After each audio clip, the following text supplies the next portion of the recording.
우리 성가대학을 내려가시는 동안 한 가지 위로의 말씀을 드립니다. 우리 청년들 가운데도 더 그런 것 같고요. 삼성이 한국 스피드에서 져서 상당히 마음을 아파하시는 것 같아요. 네. 위로가 있길 원합니다. 그러니까 어떤 청년은 금융기부에 나와서 울고불고 기도까지 했대요.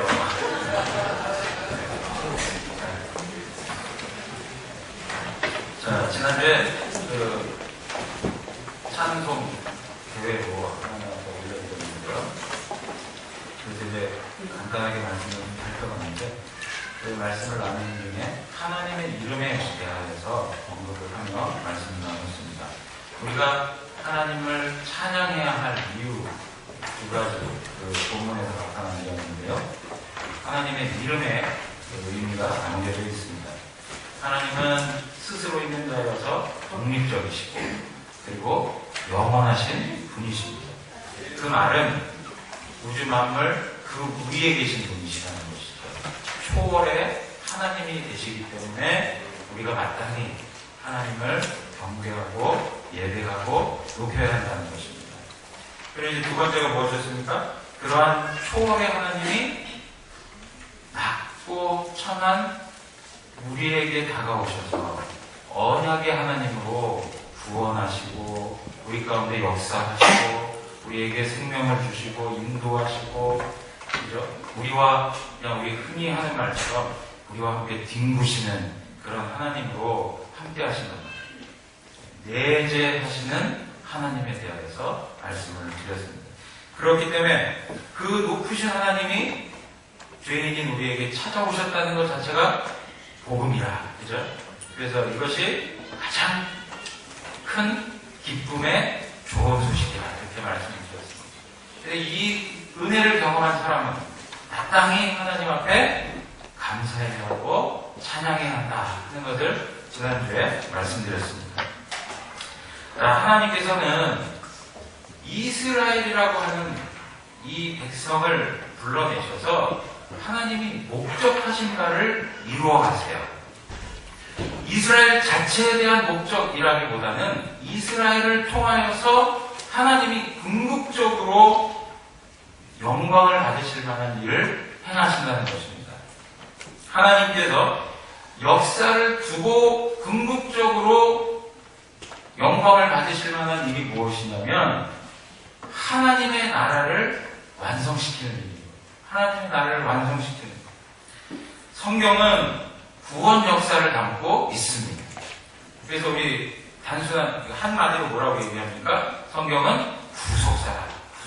하나님이 인간들을 구원하시는 하나님께서 하나님의 나라를 세워가시는 그 일들을 성경에서 우리에게 잘 보여주고 있다는 것입니다. 하나님의 구원 역사는 하나님이 목적하시고 하나님이 계획하신 대로 우리의 삶에 이루어져 가고 있습니다. 에덴 동산이 죄로 말미암아 무너지고 그리고 그 황폐함 속에서도 그것은 한순간으로 끝나지 아니하고 하나님께서 예수 그리스도를 통하여서 구약의 개념으로 이야기하자면 메시아를 통하여서 하나님의 나라를 이룰 하나님의 일들을 행하신다는 것입니다. 그래서 아브라함에게도 나타나시고 이삭에게도 나타나시고 그 다음에 야곱에게도 나오셔서 언약의 하나님으로 약속하신 바를 그 역사 속에서 반드시 이루신 하나님으로 성경은 설명하고 있는 것입니다. 이 땅을 살아가면서 과거 역사를 보아도 세상이 거대하게 느껴집니다. 죄악이 가득합니다. 하나님의 나라가 과연 제대로 설 수 있을까 하는 위기에 봉착합니다. 그럼에도 불구하고 하나님께서는 언약의 하나님으로서 하나님이 목적하고 뜻하신 것을 그대로 이루어 가시는 분이십니다. 하나님께서 에덴 동산에서 창세기에 나오지 않습니까? 에덴 동산. 오늘 이제 우리가 낮 시간에 말씀을 보았는데요. 새하늘과 새 땅. 새하늘과 새 땅. 에덴 동산에서부터 요한계시록 새하늘과 새 땅. 이 거리를 하나님께서는 다양한 방법을 통하여서 하나님의 일하심을 통한 하나님의 나라를 이루어가고 계신다는 것입니다. 이러한 하나님의 일하심은 종교적 영역에서만 우리가 생각해야 할 문제가 아니라는 거예요. 오늘 새벽 예배 시간에도 같이 이 말씀을 좀 나눴는데요. 종교적인 영역의 문제가 아니라 전 우주적인 거고 전 인류적인 문제라는 거예요. 그래서 하나님의 구원의 역사는 전 인류를 포함하고 하는 역사이지 그 세계의 한 부분으로서 존재하지 않는다는 것입니다. 우리가 지금 느낄 때는 세상이 주류죠. 하나님의 구원 역사는 마치 비주류같이 느껴진단 말이에요. 보잘것없는 것처럼 느껴진다는 것이죠.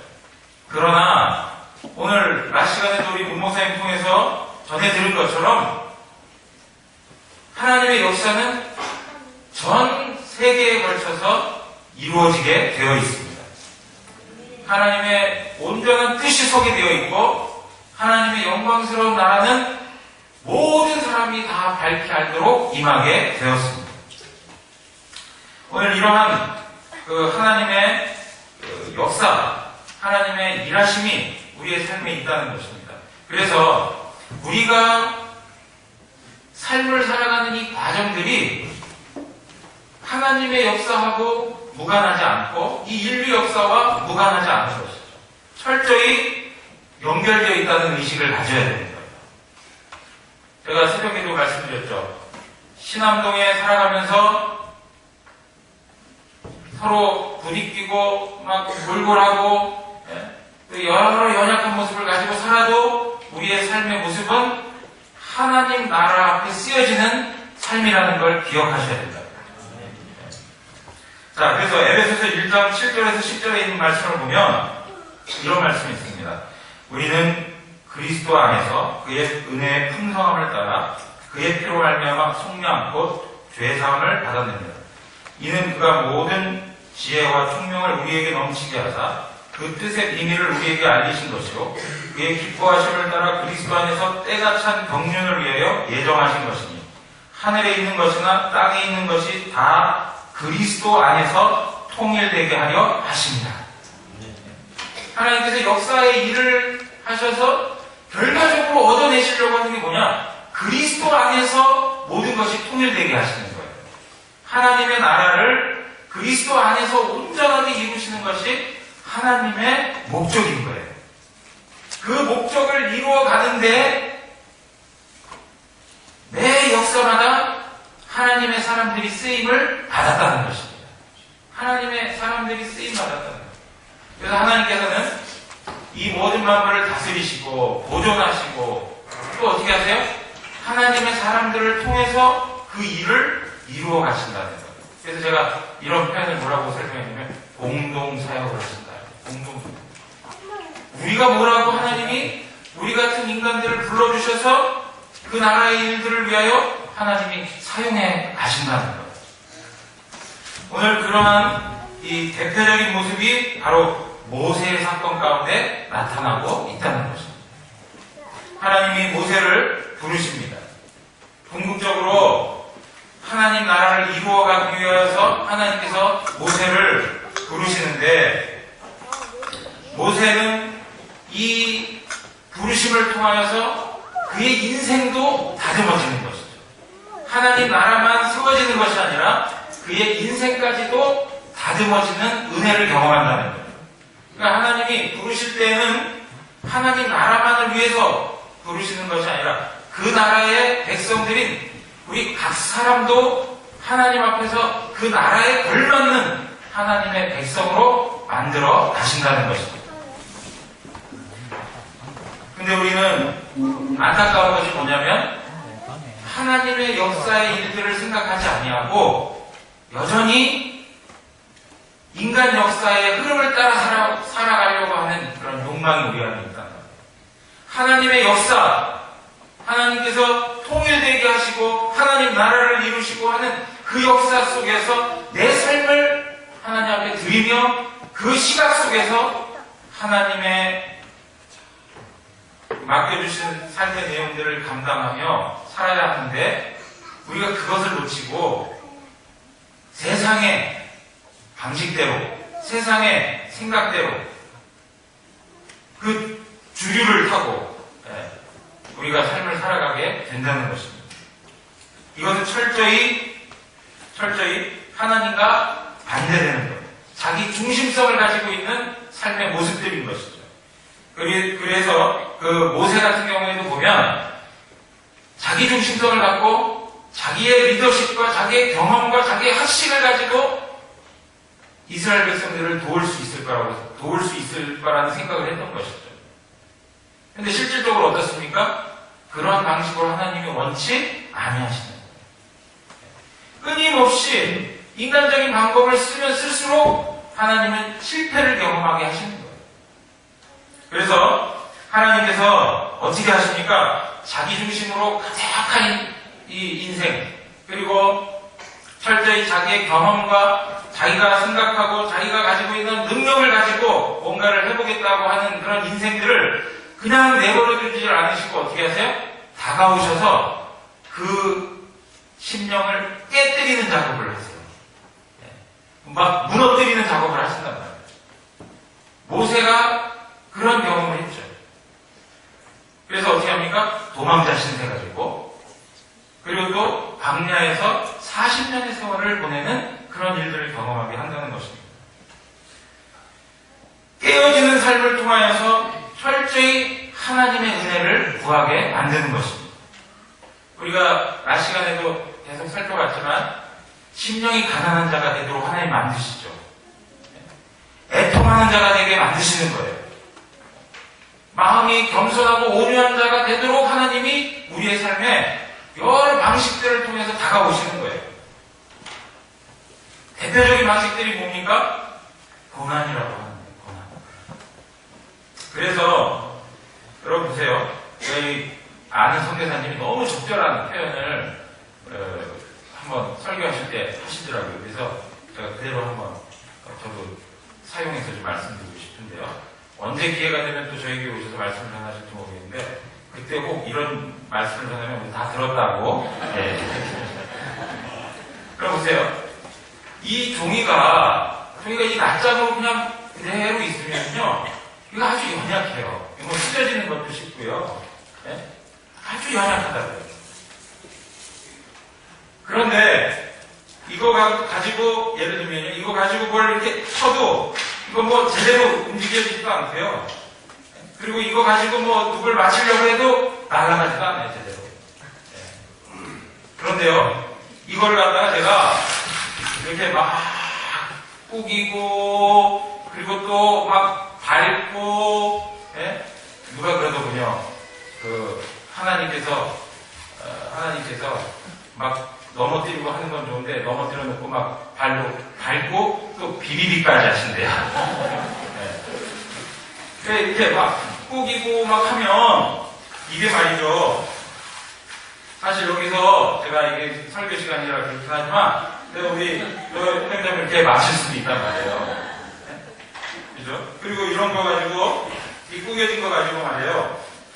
다른 것도 막 이런 것도 들을 수가 있어요. 네. 꾸겨지니까 원하는 대로 쓰여질 수 있는 용도가 많아. 하나님께서 우리 인생들에게 하나님의 뜻대로 순종하고 하나님의 말씀대로 반응할 수 있도록 우리를 그렇게 만들어 가신단 말이에요. 이 모세가 철저히 광야의 삶을 통해서 그렇게 깨어진 심령이 되는 것이죠. 그런데 오늘 성경을 보니까 3장에서부터 4장 우리가 본 말씀까지 보니까 그럼에도 불구하고 여전히 너무 깨져서 그런지 모르겠는데 하나님이 부르시는 부르심에 어떻게 해요? 거부 의사를 표명합니다. 너무 부서져서 그런 건지 모르겠는데 지금 현실을 놓고 보면 그냥 막 무조건 뭐 자기는 아니라는 거예요. 한번 보실까요? 3장 11절 보십시오. 3장 11절. 모세가 하나님께 아뢰되 내가 누구이기에 바로에게 가며 이스라엘 자손을 애굽에서 인도하여 내리까. 내가 누군데 내가 뭐라고 바로에게 가가지고 그 앞에 서서 이스라엘 백성들을 인도한단 말입니까? 그랬더니 하나님께서 12절에 뭐라고 합니까? 하나님이 이르시되 내가 반드시 너와 함께 있으리라. 네. 내가 너와 함께 있으리라 하면서 용기를 내게 해주세요. 너만 혼자 가는 거 아니야. 내가 너와 함께 갈 거야. 이야기하시는 거예요. 그랬더니요. 어떻습니까? 13절에 보니까 13절이요. 모세가 하나님께 아뢰되 내가 이스라엘 자손에게 가서 이르기를 너희 조상의 하나님이 나를 너희에게 보내셨다 하면 그들이 내게 묻기를 그의 이름이 무엇이냐 하니 내가 무엇이라고 말하니까. 그러면서 또 하나의 그 핑계될 만한 이야기를 또 설명을 하는 거예요. 그러니까 하나님께서 뭐라고 그래요? 나는 스스로 있는 자다 하면서 14절에 말씀해 주세요. 스스로 있는 자가 너희에게 보냈다 하라. 그런데 오늘 4장 1절에 우리가 읽은 말씀에 1절 다 같이 한번 읽어보겠습니다. 모세가 대답하여 이르되 그러나 그들이 나를 믿지 아니하며 내 말을 듣지 아니하고 이르기를 여호와께서 내게 나타나지 아니하셨다 하리이다. 하나님 좋습니다. 근데 이 모든 것 그들이 다 믿지 않으면 어떻게 하겠습니까? 하나님이 너한테 나타난 거 누가 그걸 알아줘? 그걸 우리가 어떻게 믿어? 너만 꿈속에서 나타났나 보지. 대꿈 꾸고 와가지고 지금 뭐 하는 거야 도대체? 그들이 믿지 않으면 어떻게 하겠습니까? 이런 얘기 나올 거예요. 그러니까 하나님께서 세 가지 기사와 이적을 보여주시면서 그에게 확신을 심어주세요. 첫 번째가 무엇입니까? 모세가 가지고 있던 지팡이를 땅에 던져라. 땅에 던졌더니 뭐가 되었습니까? 뱀이 되었어요. 뱀이. 주님께서 그러세요. 다시 그걸 잡아라. 꼬리를 잡으래요. 그래서 잡았더니 뭐가 되었습니까? 다시 지팡이가 되었어요. 이 사건 가지고 믿지 않을 수 있으니까 두 번째 어떤 사건을 또 보여주세요. 손을 내 품속에 넣었다가 빼어버려라. 그랬더니 뭐가 되었습니까? 나병이 걸렸습니다. 그러면서 그 나병 걸린 그 손을 다시 한번 집어넣어봐라. 집어넣고 또 빼보니까 다 깨끗이 또 나왔어요. 이러한 사건을 가지고도 믿지 아니하거든 나일강에 있는 물을 떠다가 땅에 쏟아라. 그럼 그 물이 뭐가 된다고요? 피가 될 것이다. 하면서 기사와 이적을 통하여 그에게 용기를 주었어요. 하나님이 너의 후원자가 된다는 것, 함께하고 있다는 것을 현실적으로 보여주겠다 하고 보여주셨는데도 불구하고 어떻게 합니까? 4장 10절에 가보면 4장 10절입니다. 한번 보세요. 다 같이 또 읽겠습니다. 시작. 모세가 여호와께 아뢰되 오 주여 나는 본래 나를 따르지 못하는 자입니다. 주께서 주의 종에게 명령하신 후에도 역시 그러하니 나는 입이 뻣뻣하고 혀가 둔한 자니이다. 네, 나는 말을 잘 못합니다. 이제 막 별걸 가지고 다 등장하기 시작했어요. 말을 잘 못합니다. 난 입이 뻣뻣한 사람입니다. 그리고 혀가 둔한 사람입니다. 뭐 그럴 수 있어요. 40년 동안 대중 앞에 서보지 아니하고 그들을 이끌 만한 리더십을 가지고 그들에게 스피치 능력을 갖고 끌고 갈 수 있는 힘이 과연 있었을까? 뭐 그에게 있어서 많은 부담이 될 수 있는 부분인 것이죠. 그런데 주님께서 또 어떻게 하세요? 누가 사람 입을 지었냐? 자, 11, 12절 제가 읽겠습니다. 여호와께서 그에게 이르시되 누가 사람의 입을 지었느냐? 누가 말 못하는 자나 못 듣는 자나 눈 밝은 자나 맹인이 되게 하였느냐? 나 여호와가 아니냐? 이제 가라. 내가 내 입과 함께 있어서 할 말을 가르치리라. 내 입과 내가 함께 하여서 너가 할 말을 내가 주겠다는 거예요. 그것을 가르쳐 주겠다는 거예요. 구체적으로 하나님께서 이렇게 말하게 해주세요. 그러면 아유 하나님 너무 감사합니다. 제가 하나님이 이렇게까지 세심하게 저를 배려하시고 생각해 주시는 줄 몰랐네요. 그리고 하나님 앞에서 겸손한 마음 갖고 이제 하나님 말씀하신 대로 가겠습니다. 이래야 되는 거 아니겠어요? 네. 그런데 뭐라고 합니까? 4장 13절에 보니까 모세가 이래, 오 주여 보낼 만한 자를 보내소서. 처음부터 그렇게 얘기하지. 네. 다 하나님 보여주고 다 설명하고 뭐 이것까지 다 했는데, 그리고 나서 주여 보낼 만한 자를 보내주소서. 일 없으니까 딴 데 가서 알아보십시오. 뭐 이런 식인 거예요. 네.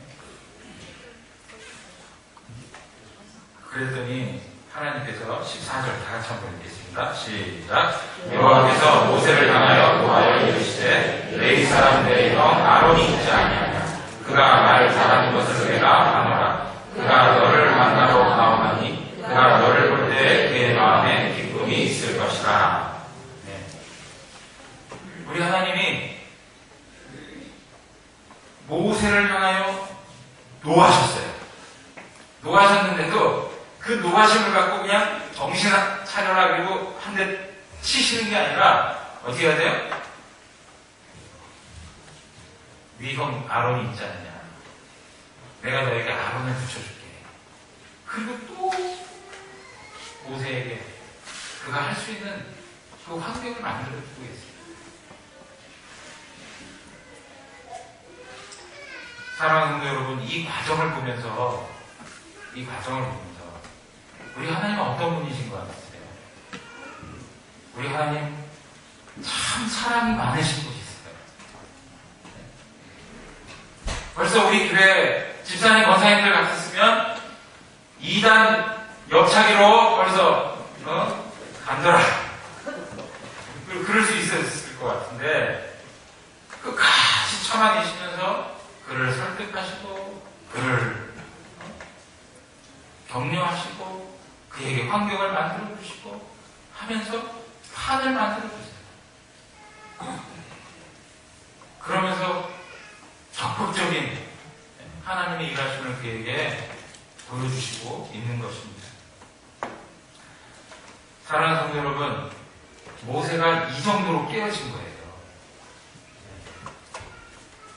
그렇게 자신 있다라고 자기 중심성을 갖고 자기의 경험을 가지고 자기 능력과 자기 리더십을 가지고 할 수 있다라고 했던 이 사람이 광야의 삶을 통해서 완전히 사람이 어떻게 돼도 이렇게 됐을까? 망가져도 한참 망가졌네 할 정도의 그런 사람이 되어버렸어요. 다른 사람도 인정하고 자기도 인정하는 그런 실패자의 모습을 경험하는 거예요. 이러한 모습이 있을 때 하나님이 일을 하기 시작하신 거죠.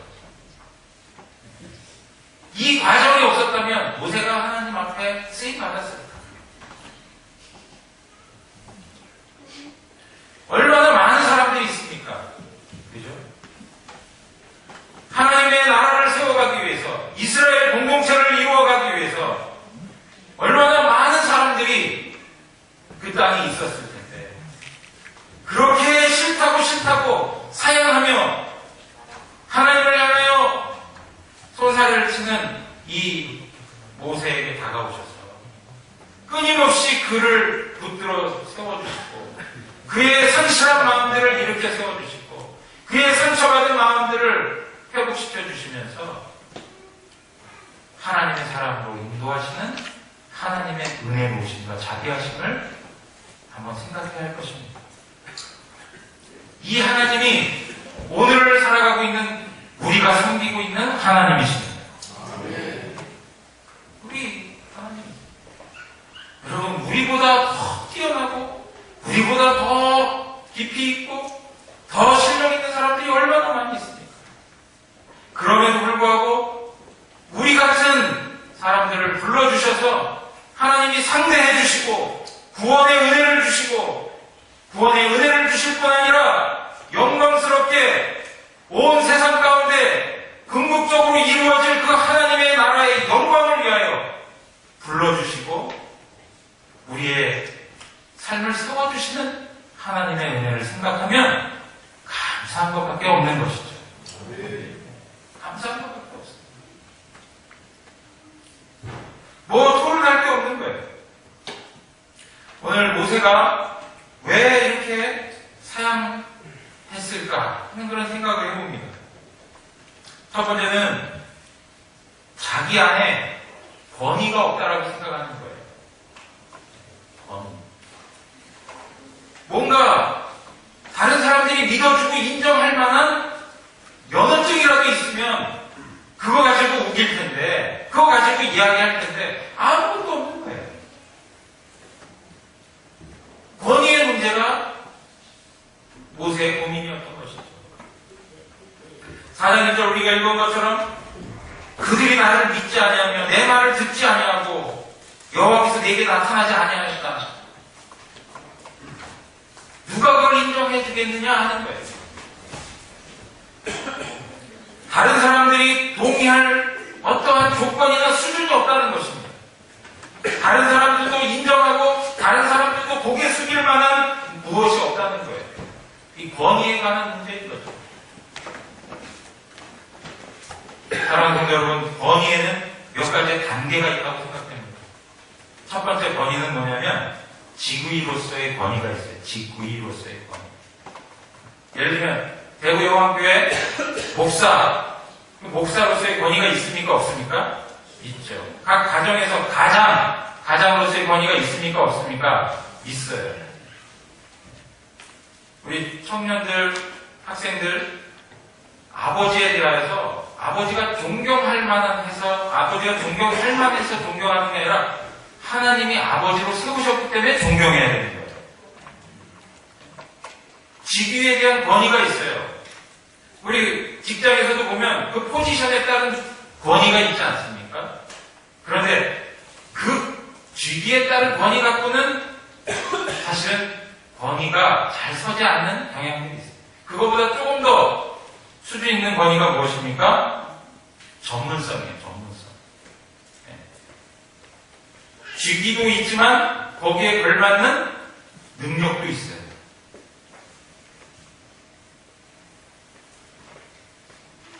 실력이 있는 사람 있지 않습니까? 내가 어떠한 포지션에 있어서 그냥 그 포지션에 있다는 그것만 가지고 우기는 게 아니라 거기에 따르는 전문적 지식이 있고 능력이 있는 사람들 권위가 있죠. 그런데 그런 정도의 능력 갖고 그런 정도의 권위 갖고 권위가 또 잘 서지 않을 수가 있어요. 이 일은 잘하고 능력 있다고는 얘기 듣는데 뭐예요? 다른 사람들이 인정을 해주지 않아요. 왜 그럴까요? 인격적 권위가 없기 때문에. 인격적 권위. 직위에 대한 권위가 있고 그리고 전문성에 대한 권위가 있고 더 나아가서 인격적 권위가 있어요. 인격적 권위가 있으면 전문성에 대한 부분들이 조금 미흡해도 그래도 또 다 존경해요. 근데 여러분 인격성에 대한 권위 그것만 가지고도 어려운 거예요. 더 중요한 게 무엇이냐? 바로 영적 권위. 영적 권위. 그 영적 권위 뭐냐면 하나님이 이 사람과 함께 하신다는 거예요. 하나님이 이 사람과 함께 하신다는 거예요. 야, 이거 놀라운 일인데 어떻게 이게 가능할까? 저 사람 하나님이 함께 하시는 사람이야. 요셉이 어디를 가든지 형통하였더라. 무엇 때문에 그랬습니까? 하나님이 함께 하시기 때문에. 영적 권위를 가지고 있는 거죠. 여러분 보십시오. 기사와 이적이 보여주는 게 무엇입니까? 모세가 행했던 하나님 앞에서 하나님이 하라고 해서 보여주었던 그 기적이 무엇이에요? 결국에는 하나님의 하나님 되심을 나타내는 거예요. 하나님의 하나님 되심을 나타내는 거예요. 지팡이가 뱀이 되게 한 게 무엇입니까? 그 당시에 애굽의 왕권을 이야기하는 거예요. 애굽의 왕권. 여러분 그 영화나 이런 데 보시면 그 바로가 가지고 있는 그 지팡이를 보면 거기에 코브라 같은 게 막 달려 있잖아요. 근데 그 지팡이가 뱀이 되고 뱀이 지팡이가 되었다라고 하는 것은 바로 하나님의 영적 권위가 더 세다는 거예요. 애국 바로 그가 가지고 있었던 그런 어떤 권세보다 하나님의 권세가 크다는 것을 보여주는 것이죠. 나병이 주는 게 무엇입니까? 나병이 주는 것은 생사화복의 주관자가 하나님이시라는 거예요. 또 나일강물이 피로 변하는 것, 나일강은 그 당시에 애국 사람들의 생명의 적줄입니다. 근데 그것이 피로 변했다라고 하는 것은 다른 말이 아니라 자연 모든 만물을 다스리시는 이가 하나님이심을 말하는 거예요. 모든 인생의 주권이 누구에게 있다고요? 하나님께 있음을 보여주는 거예요. 하나님께서 모세를 부르시고 이러한 영적 권위를 부여해 주시는 거예요. 이러한 일들을 통하면서 이스라엘 백성들이 뭘 알게 해요? 아, 모세라고 하는 사람은 하나님과 함께하는 사람입니다. 그거를 나타내는 거예요.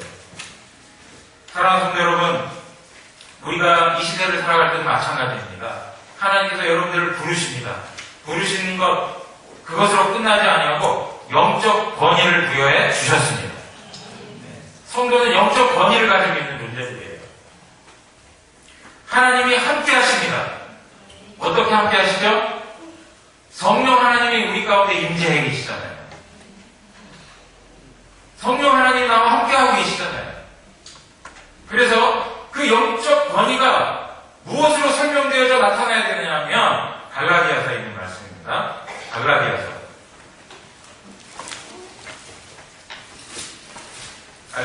5장 22절, 23절까지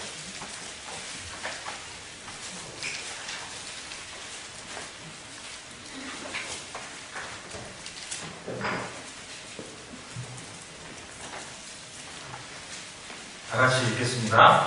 오직 성령의 열매는 사랑과 희락과 화평과 오래 참음과 자비와 양선과 충성과 온유와 절제니 이 같은 것을 금지할 법이 없느니라. 아멘. 우리 안에 성령이 임재하고 있습니다. 하나님이 함께 하신 은혜가 있다는 것이죠. 그럼 하나님이 함께 하신다는 것이 어떤 것으로 드러나야 되느냐 하는 거예요. 그것은 성령의 아름다운 열매로 나타나야 된다는 거예요. 영적 권위는 어떤 파워게임을 하는 게 아니고 우리의 형상과 우리의 성품이 예수의 형상으로 변화되는 거예요. 그래서 성령님이 임재하신 결과에 따른 이런 열매가 나타나야 된다는 거죠.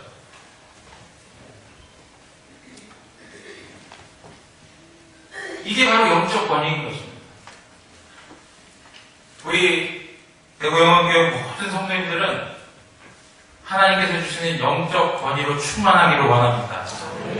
그래서 성령의 열매가 곳곳에서 나타나야 돼요. 막 혈기를 부리고 싸우고 사납고 이런 것으로 권위를 세우려고 한다면 그것은 우리 영암교회하고는 어울리지 않는 거예요. 모르겠어요. 또 옆에 있는 다른 교회가 뭐 있을지 모르는데 우리 영암교회는 그러지 않아요.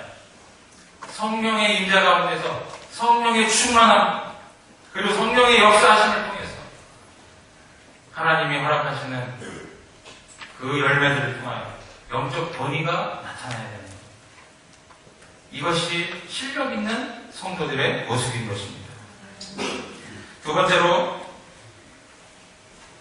이 모세가 사양하는 이유 중에 하나가 무엇이냐면 자신이 부족하다는, 자기의 재능이나 이런 부분들이 부족하다고 느끼는 거예요. 자기 안에 능력이 없다는 거예요.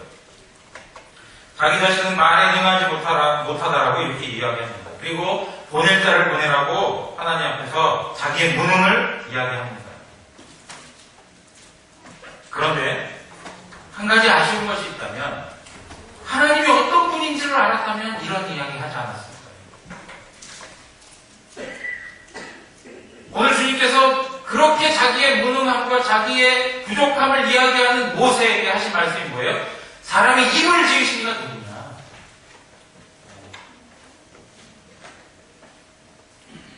하나님이 누군지를 알아야 된다는 거예요. 하나님이 누군지를 알아야 돼요. 하나님이 어떤 분인지를 알지 못할 때 우리는 하나님의 부르심 앞에 두려움을 갖게 되는 거예요. 하나님의 부르심 앞에 우리가 순종하고 나갈 수 있기 위해서는 하나님이 어떤 분인지를 잘 알아가시기를 원합니다. 하나님이 어떤 분인지. 여러분 달란트 비유 아시죠? 한 달란트 가진 사람이 실패한 이유가 뭐예요? 그 주인에 대하여서 잘못된 지식을 갖고 있었다는 거예요. 주인에 대하여서 정확한 지식을 갖고 있었다면 그는 그렇게 하지 않았을 거예요. 우리가 하나님 앞에 순종하고 하나님의 부르심 앞에 하나님 나라를 세워가는 하나님의 사람으로서 세움받기 위해서 우리에게 중요한 것이 있다면 하나님이 어떤 분인지를 알아가야 돼요.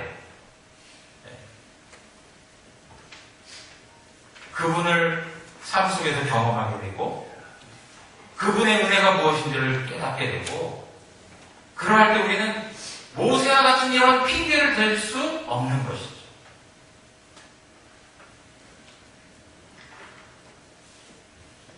사랑하는 성도 여러분, 어떤 분들은 그런 이야기를 해요.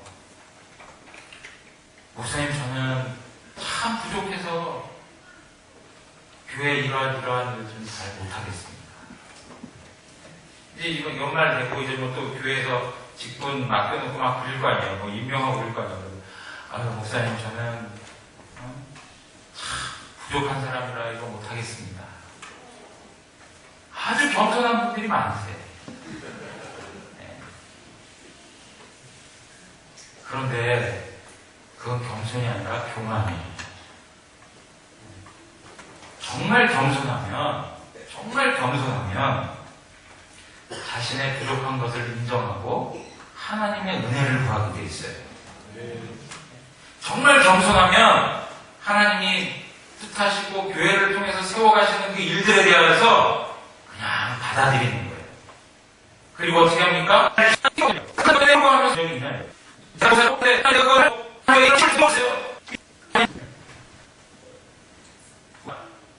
이 모세가 하는 짓가 있습니다.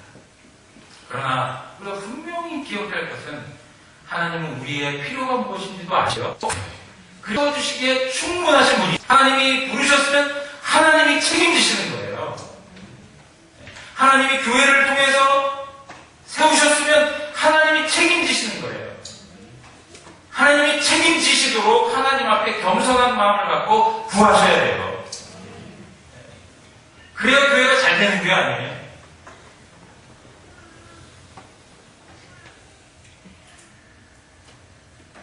저는 개인적인 바람이 있어요.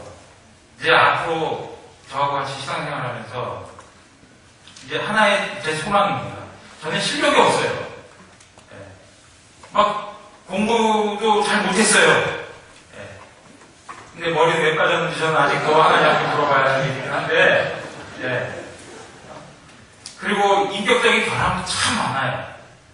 네. 그런데 제가 하나 소망이 있어요. 뭐냐면 목회를 해가면서 우리 성도님들이 느끼실 때도 그렇고 제가 느낄 때도 그렇고 야 정말 김치성 목사 하나님 은혜로 목회하는구나. 정말 하나님이 도와주시는구나.